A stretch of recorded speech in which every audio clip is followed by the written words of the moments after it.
They told me I had a tumor the size of this just chilling inside my uterus.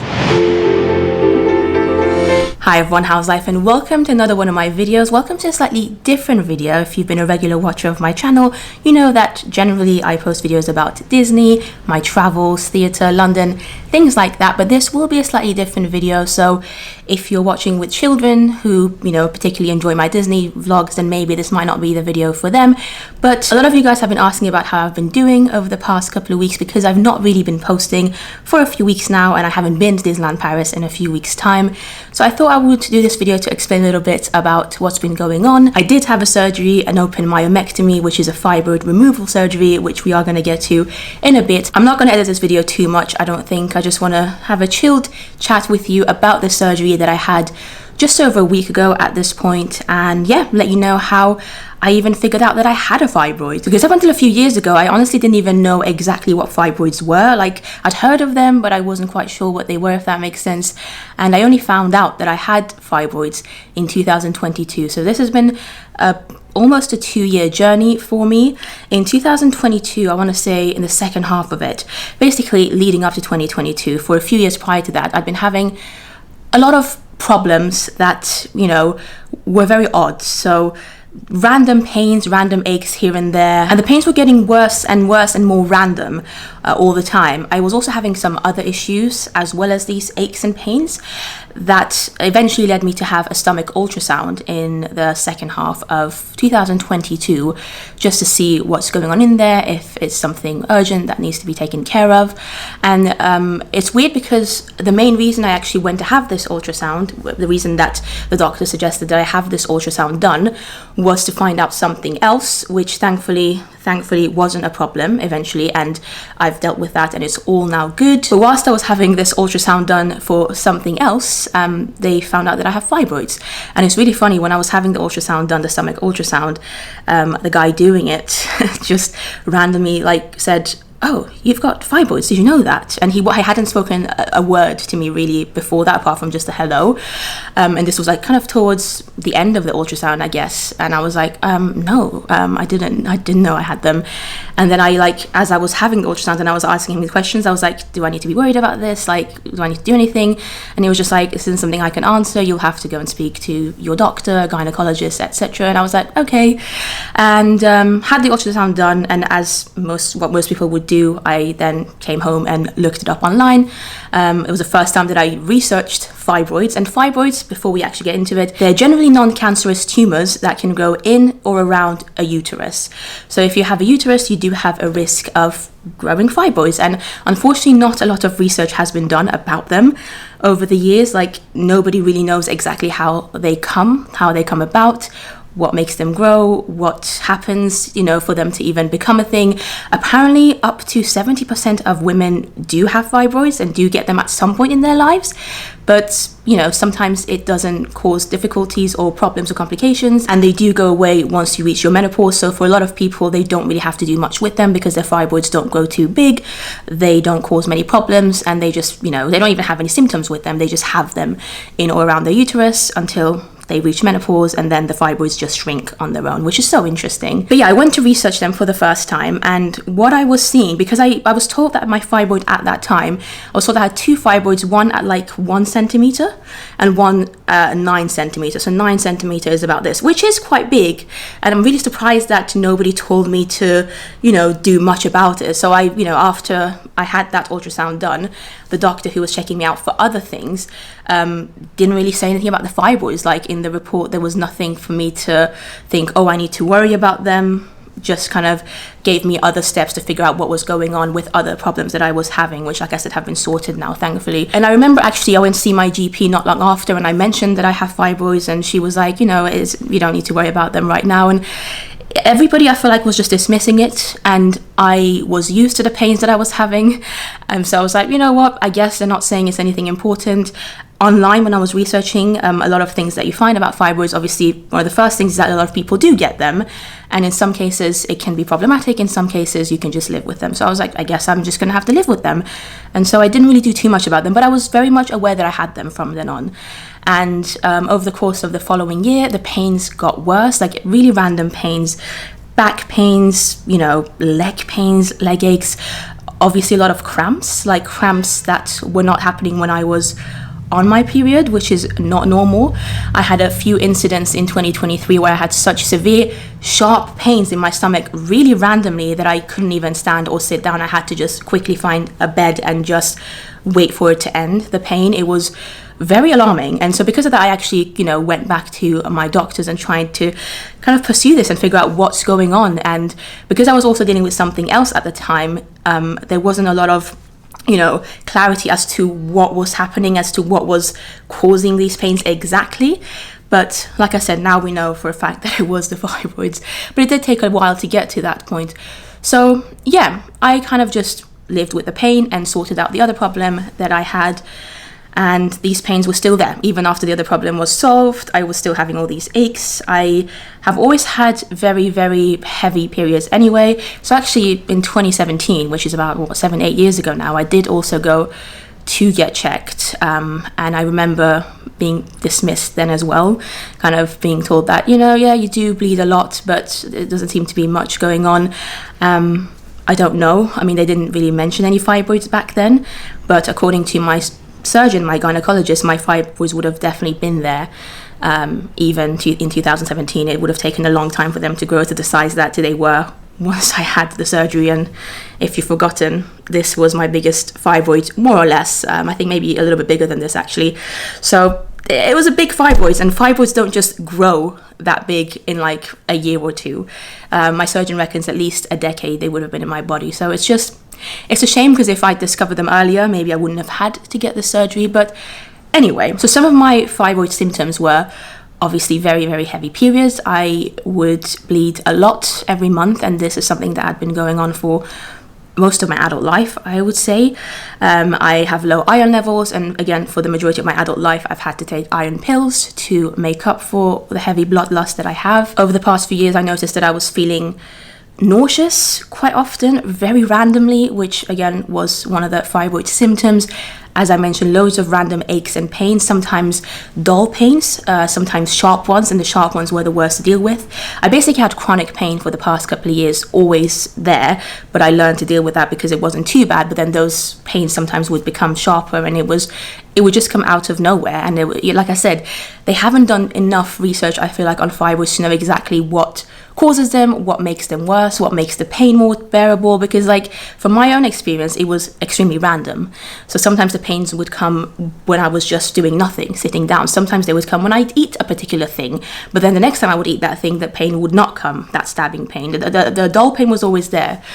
Anyway, long story short, I had another ultrasound done, another stomach ultrasound done in the middle of 2023, I think. And they said that the big fibroid is now 11 centimeters. So yeah, it had grown over a centimeter over the year that I had first checked it. So that was alarming. It was just getting bigger, and the smaller one had also grown a little bit as well.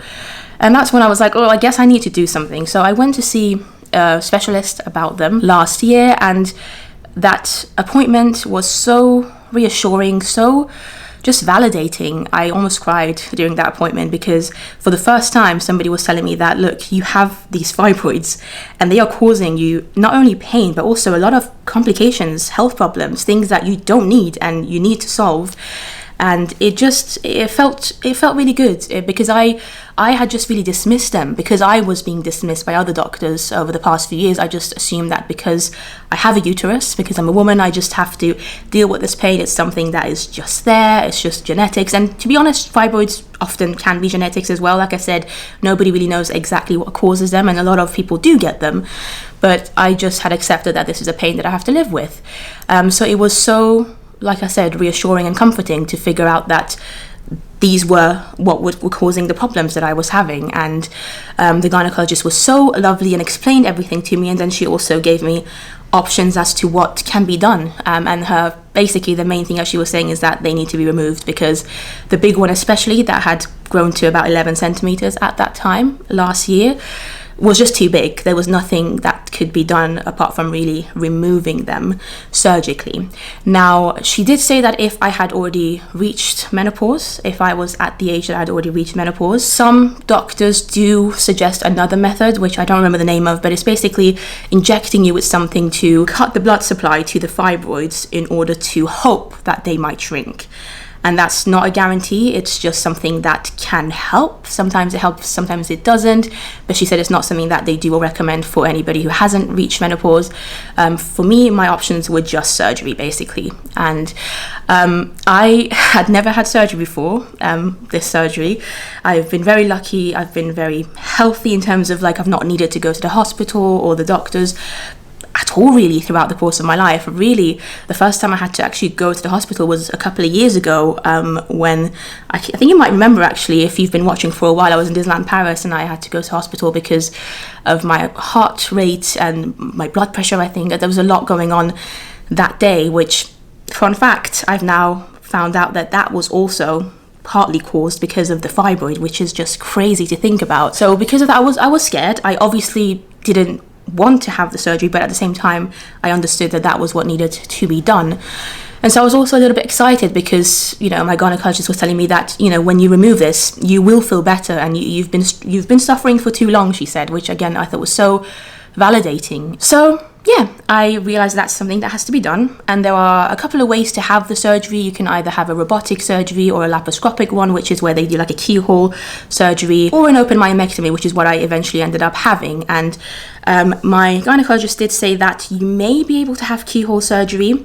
Keyhole surgery is a lot less invasive, the recovery time is less.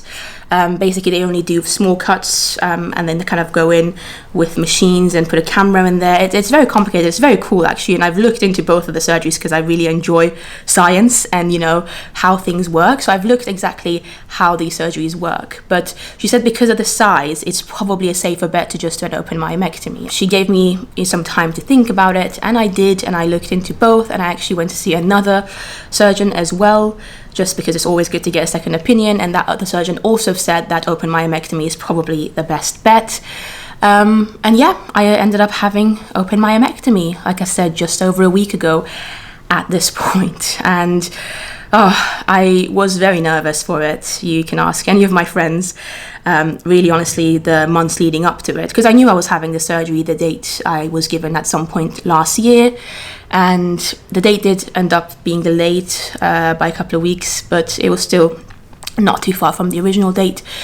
And I was nervous, but at the same time excited. My friends were so amazing in supporting me in this journey over the past, I want to say 6 months or so, of knowing that I have to have surgery, always reminding me that, you know, I will feel better for it. And my doctor, my gynecologist as well, at the last meeting that I had with her before my surgery, bless her, I was just like, are you sure I have to have the surgery? Is there any way I can maybe I'll just deal with the pain? Like, honestly, I was telling her, look, maybe I can just deal with the pain. Do you think I can just manage the pain for the rest of my life? Would that work? And she was like, darling, this is just going to grow and grow, and at one point it's going to get so big that it's going to be difficult for us to remove surgically, and we could still do it, but the bigger it gets, the worse the surgery is going to be, and the more risky the surgery is going to be, so you might as well remove it whilst it's at the size that it is. And so she was very reassuring, and she, you know, made me feel confident that this is obviously the right thing to do, and it was, because that needed to come out. I mean, who wants to have this in their body? Like, it's crazy now that I can see it and visualize it. And if you keep watching, I will actually show a photo of my fibroid later on. I don't want to just flash it without a warning, because some people might not want to see it. But like I said, I actually had 2 fibroids. One of them was the big one, which by the time they removed it was 15 centimeters. It's a lot, that is big. She literally said, my surgeon said it was the size of a melon, which is why I've brought you this to demonstrate a size of a melon. And the first time she did an ultrasound on me as well, she said that your uterus is the size of somebody who's like, I don't know, 5 months pregnant. And that's scary to me. Like, obviously, you know, I didn't have a baby in there. I had a non-cancerous tumor just chilling by my uterus. But anyway, so I had the surgery and I was scared. I obviously was scared. I'd never been put under. I'd never had surgery. I'd never really had to go to the hospital and stay at the hospital. I was at the hospital last year to look after my mom, but never for myself. Very lucky. But yeah, the surgery, I'm going to just speak a little bit about it, I guess, if you're interested. It took about 2 hours. Before the surgery, I did have to have a COVID test and a pregnancy test. That's just the norm for the type of surgery that they do. Obviously, other things like I wasn't able to eat for I think about 10 hours before the surgery, which was fine.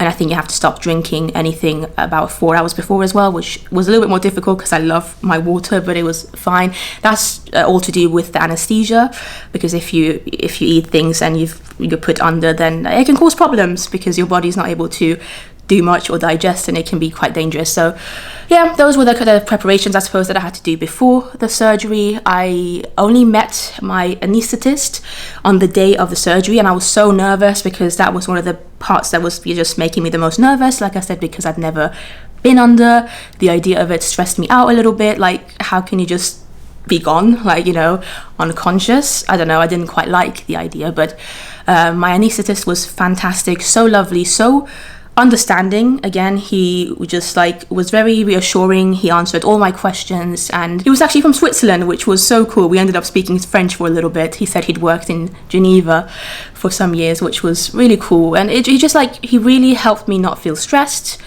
And yeah, my family was there, my aunt was there, which was so kind. Shout out to my aunt. They came to the hospital with me, and then I was whisked off to surgery, and then I don't really remember much. And it's so funny because I'd never been under anesthesia. I really didn't know how that would work. Like, how can you just go from being conscious to suddenly, not conscious? And that's exactly what happened. The last thing I remember is actually speaking to my anaesthetist when I was about to be taken to the theatre for the surgery. And again, he was just being so kind and just friendly and talking about my tattoos, and that's kind of the last memory that I have. There was a couple of nurses there as well. They were so kind. And then the next thing I know, I had woken up after the surgery in a lot of pain in the recovery room with another nurse. And I remember just seeing a clock in front of me, like I could see the clock. So I remember just looking at the clock and being like, okay, well, I guess this is an indicator of how long the surgery was, because I remember when I had gone to the surgery, which was about 2 hours before that. And yeah, I was probably in the recovery room. I remember being in the recovery room for at least 45 minutes, awake. I might have been there a little bit longer. I don't know. I was kind of going in and out of sleep. I was in a lot of pain. So for the first 4 or 5 hours after surgery, I was in a lot of pain, like the worst cramps, pain I've ever experienced, really. And I've always had terrible period cramps, so this was, I don't know, 50 times worse. And I don't really know why. I don't really know if the pain medication wasn't working or what. Maybe they had just started to go off, I don't know, but I was in a lot of pain, and I was also coming off of anesthesia, so I wasn't the most alert, so I just kind of was just in a lot of pain, dozing in and out, sleeping.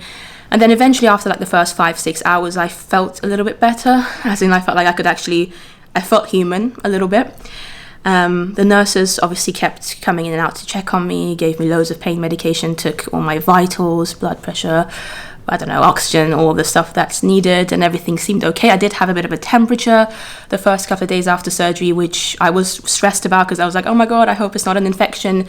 But the nurses said it's quite common apparently, and they did give me antibiotics though whilst I was at hospital as well, I guess just to be safe. I was at the hospital for 2 nights. Initially they had said 3 nights roughly. For a surgery of this type, for an open myomectomy, you usually have to be in hospital for between 2 to 4 nights is what they say, depending on how it goes and how your recovery goes. Thankfully I ended up only having to stay for the 2 nights. So on the 3rd day in the evening, my gynecologist came and said that I'm good to go home, which I was very happy about. I'm not gonna lie. Scared, but happy. And they can only discharge you once they know that you can do some things on your own. So obviously walking for the first time after surgery. I had a catheter initially put in during the surgery, and once that was out, I had to be able to actually go to the toilet myself. All those things, which were all complicated and extremely painful, as you can imagine, after having basically your body cut open. It's got to be painful. And there's a couple of ways they can do the open myomectomy as well, by the way. They can either do a vertical cut or a horizontal cut. My surgeon did a horizontal cut, which I'm very grateful for. Basically they call it a bikini cut, I think, very similar to what they would do if you were having a C-section, which is just funny to me because I had a C-section not to deliver a baby but a fibroid. Oh, Lord have mercy. So it's been a week. I've been home for about a week now and just recovering, resting. They gave me painkillers. There's a lot of things I need to do. There's a lot of things I cannot do for the next few weeks or months even. The recovery time normally for a surgery like this, for an open myomectomy, which is what my surgery is called, is between 6 to 8 weeks, they say.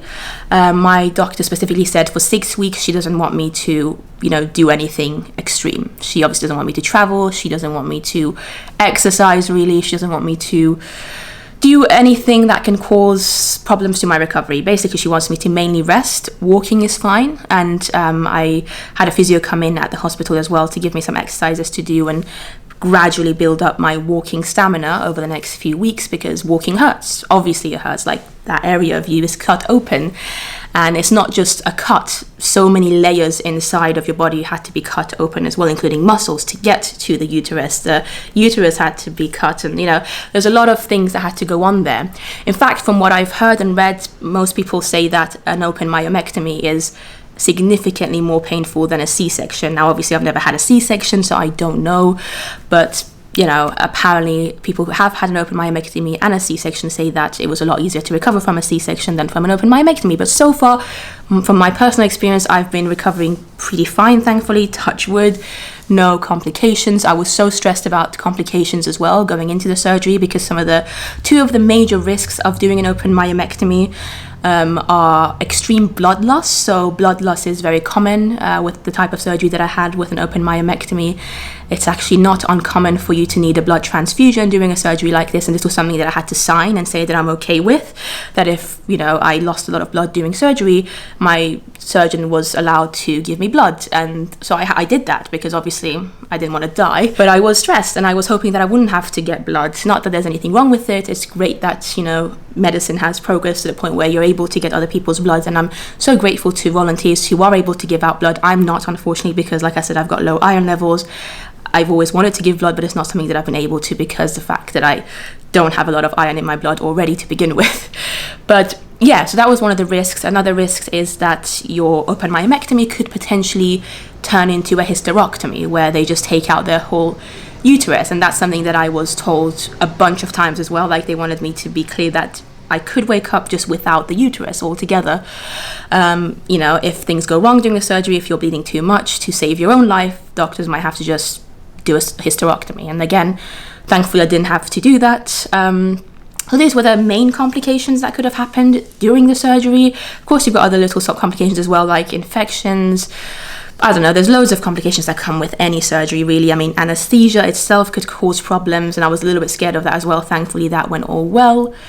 And then, now I just need to look after myself. I need to rest, not lift anything. So really, this is probably the heaviest thing that I'm allowed to lift, and only because I'm already sitting down. Like, if I was standing up, I would not be lifting this.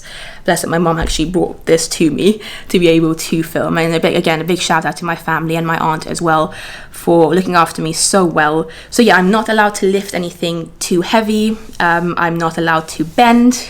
All of these things are annoying. I'm generally quite an independent person, and it's a bit annoying having to ask for help, but I know that it's what I need to do to be able to have the smoothest recovery possible and hopefully get past this. But it has been weird, because even like bending down to, plug in my charger to charge my phone, I can't do that. I have to ask somebody to do it for me. And again, shout out to my family for being there for me. But yeah, it's just weird to think of all these things. And obviously, standing up and sitting down, getting into bed, all of these things cause a lot of pain because of the area of the surgery, and they probably will cause pain for some time. I do have pain medication. They only really gave me paracetamol and diclofenac, I want to say is the name of it. So I've been staying on top of my pain meds, although I'm taking less than what they said, and that's fine. They told me the maximum amount of pain medications that I'm allowed to take every day. But honestly, I've not felt like I've needed to take the maximum amount. So I've probably been taking half of it every single day, and I've been trying to make it lower and lower as the days go on, because I don't want to rely on pain medications when I can manage the pain. And the pain's thankfully not been too bad. The first few days it was, but it's getting a lot more bearable now. But yeah, that's kind of it, I think. I hope I've said everything that I wanted to say. I've probably forgotten loads of things. Feel free to ask questions in the comment, and if I can, I will answer. So yeah, this is the main reason that I cannot travel for some time. I can't go to Disneyland Paris, obviously, for a couple of months because of the fact that, I mean, even walking is a struggle at the moment, let alone, you know, walking hours and hours on end and going on rides, all this stuff. In about 6 weeks' time, well, at this point, in about 4 or 5 weeks' time, I will have another appointment with my surgeon to see how things are going, and then I'll know more about when I should be able to travel again. And obviously, I'll be taking it easy regardless, because even though I've been told 6 weeks of recovery time, and I'm noticing, you know, getting better every single day, which is great. But I also don't want to just go from 6 weeks of recovery time to just sudden, like, extreme normal life again. I want to ease myself back into it. I'm going to be careful for some time being.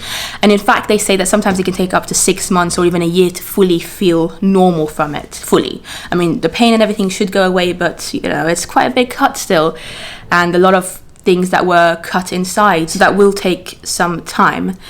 But yeah, let's talk about the actual fibroids. So by the time they opened me up and got the fibroids removed, my fibroid, even though on the last check in November of 2023, I think was the last time they did an ultrasound on me, it was 12 centimeters, I think, 13 centimeters. It was almost 13 centimeters. I also had an MRI done and it was showing it around the same size. By the time I had it removed last week, it was about 15 centimeters. My surgeon was literally like, it was this big, which is roughly the size of this. Maybe this melon is actually a little bit smaller, but I would say it's around this size. This was my biggest fibroid. It was a subserosal fibroid, which means that it was outside of my uterus, kind of hanging on to my uterus, if that makes sense.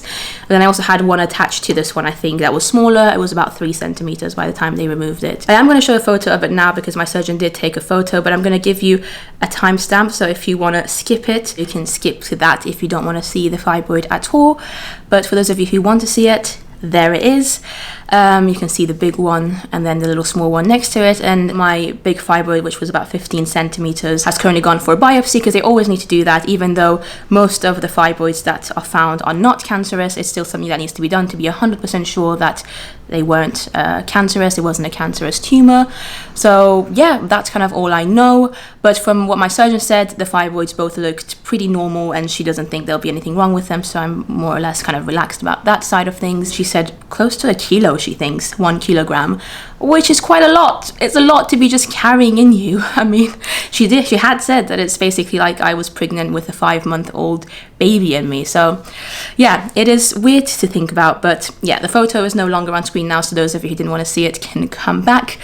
So yeah, the fibroids are now out. There are some changes that I've noticed straight away from the fibroids being out. The first one, which really took me by surprise, I didn't even know that was a thing, but I got told that it actually is. But my blood pressure instantly improved. So over the past couple of years, I had a slightly raised blood pressure. It was never a problem. I had it checked with doctors and they all told me, yes, your blood pressure is a little bit higher than it should be, but it's not high enough for us to do anything about it.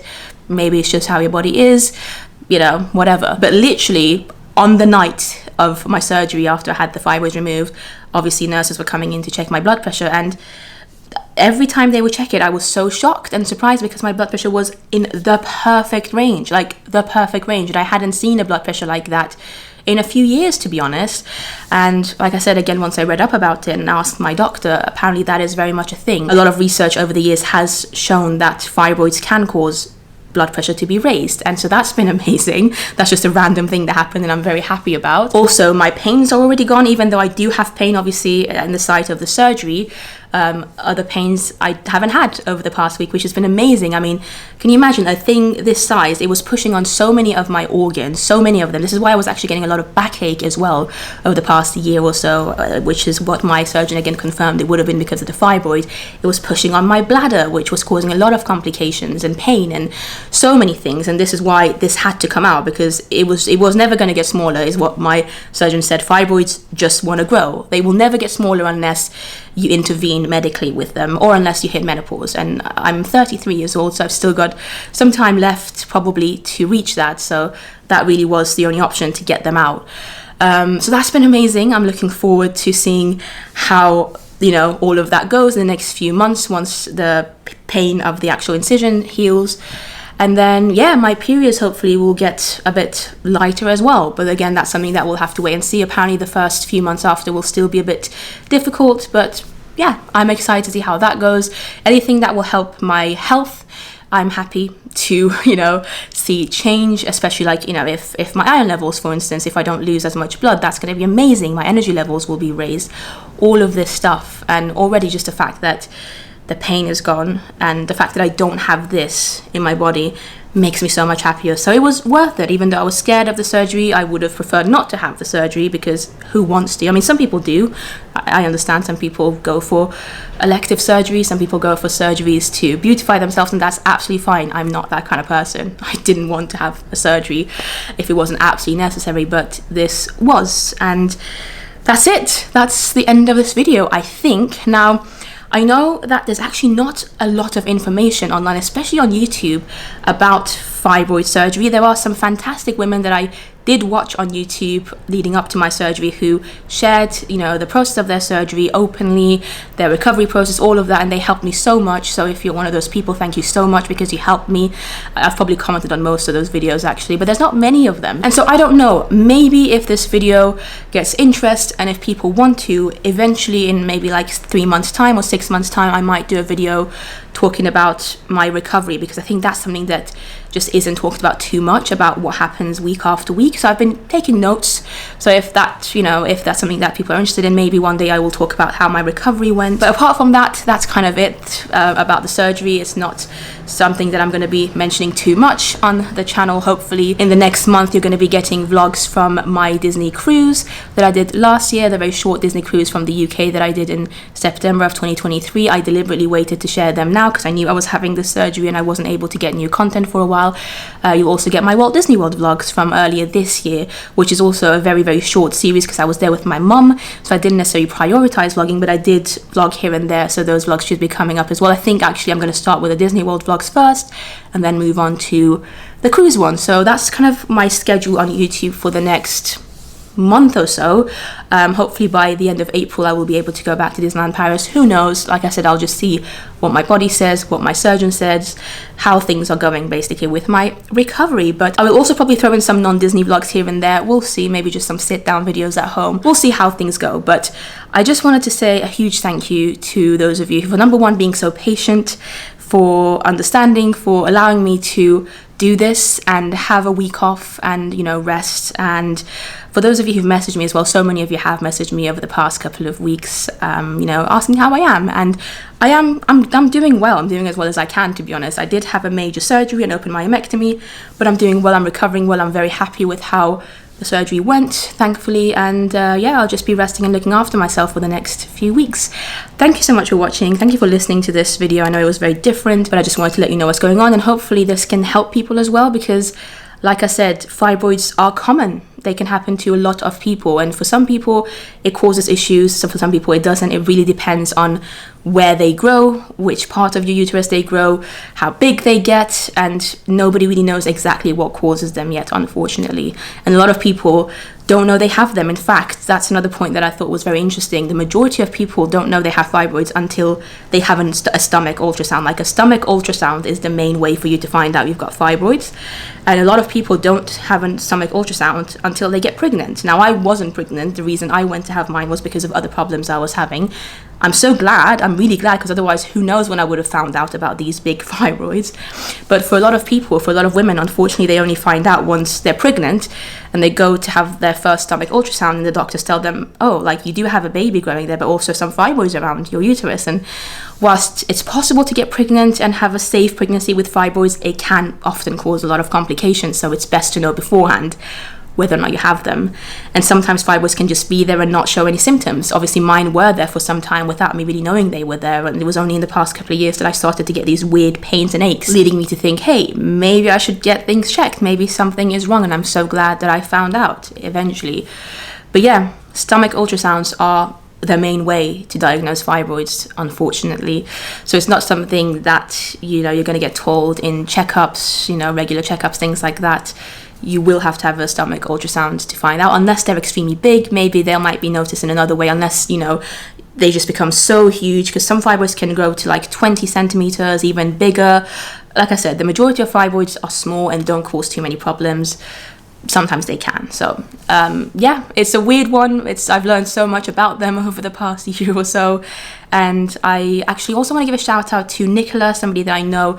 She had a similar surgery to me last year, and I've been chatting to her so much over the past few months, kind of leading up to my surgery, and because she obviously already had the surgery, she helped me a lot. And Nicola also told me about a Facebook group for people in the UK who struggle with fibroids, and I will, join that Facebook group and read so many people's stories about their surgeries and how they found out and all of that, and it was very reassuring and helpful. So yeah, there's a great community of people. There's a lot of people who unfortunately just struggle in silence. For a lot of people, they don't even realize they have them. They get dismissed so many times by doctors around, and they just have to deal with it. So I'm very, very lucky and grateful that I was able to have the surgery and get this removed. I wish I would have been able to do this when it was smaller, because it would have been less, painful. If I'd known that I had fibroids when they were smaller, there may have been other options. I don't really know, but at the end of the day, this is out of my body. I am happy. I want to thank you so much for your kindness, for your support, and